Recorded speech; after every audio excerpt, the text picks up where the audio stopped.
Vous êtes connecté à une réunion, voici les éléments que vous devriez avoir sur votre page. En bas à gauche, vous avez 3 petites icônes. La première vous permet de partager votre écran. La seconde vous permet, si jamais il y a beaucoup de gens, de pouvoir lever la main. En gros, le principe, c'est de dire « je voudrais prendre la parole ». Et la troisième vous permet d'accéder au chat. Donc c'est un espace où vous pouvez taper des messages et que les autres puissent vous répondre si jamais vous ne pouvez pas parler.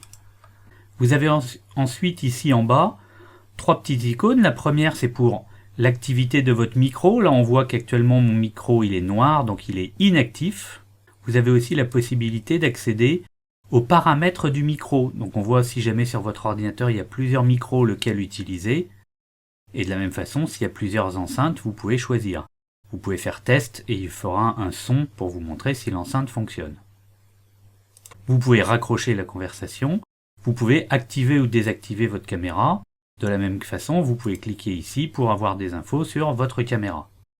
Donc là, on me voit. Enfin, vous avez sur la partie droite différentes icônes. En haut à droite, c'est vous. Puis on voit que mon micro est désactivé, il est barré, et ma caméra est désactivée.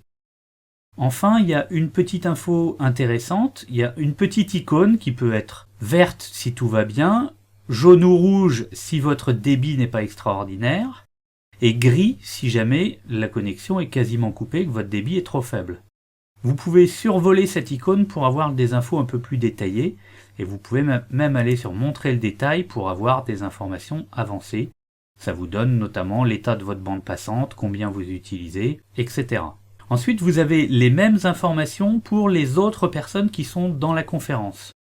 Donc actuellement, on voit que je suis avec Steven. Je peux avoir des informations sur sa connexion à lui. Et je suis aussi avec quelqu'un qui s'appelle Fellogister, qui est en fait Guillaume.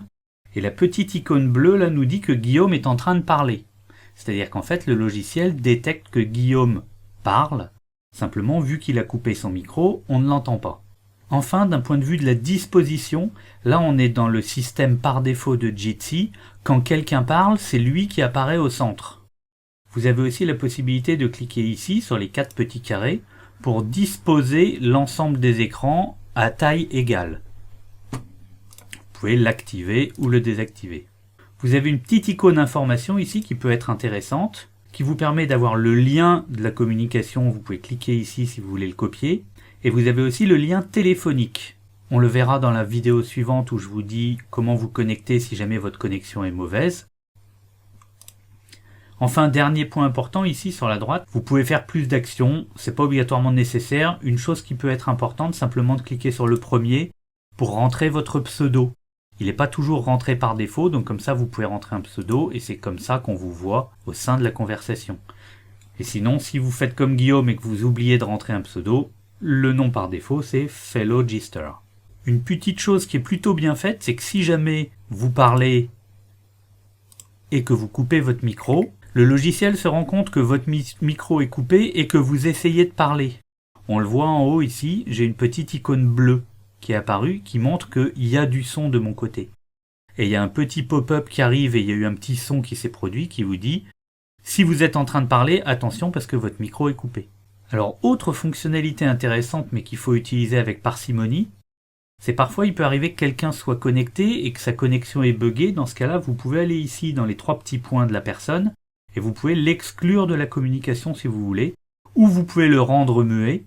Vous pouvez aussi couper les micros de tout le monde. Alors, le problème que ça a, c'est que ça ne coupe pas seulement le son pour vous, ça coupe vraiment les sons de tout le monde. Donc si vous êtes en communication et que vous faites ça, plus personne ne peut parler. Une autre façon, si jamais vous êtes dans une conf et que vous voulez temporairement couper le son, vous pouvez couper le son de chacune des personnes individuellement.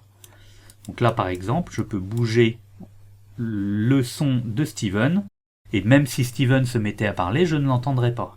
Si par exemple je suis dans la conf et que Guillaume et Steven sont en train de parler, je peux aussi couper le son de Guillaume, et comme ça, je ne les entendrai plus. Voilà, donc nous avons fait le tour de l'interface. Je vais vous proposer dans 2 autres vidéos de voir comment travailler au quotidien en télétravail avec une solution de visioconférence comme Jitsi, et aussi comment faire pour rejoindre une visioconférence si jamais votre connexion internet est trop faible.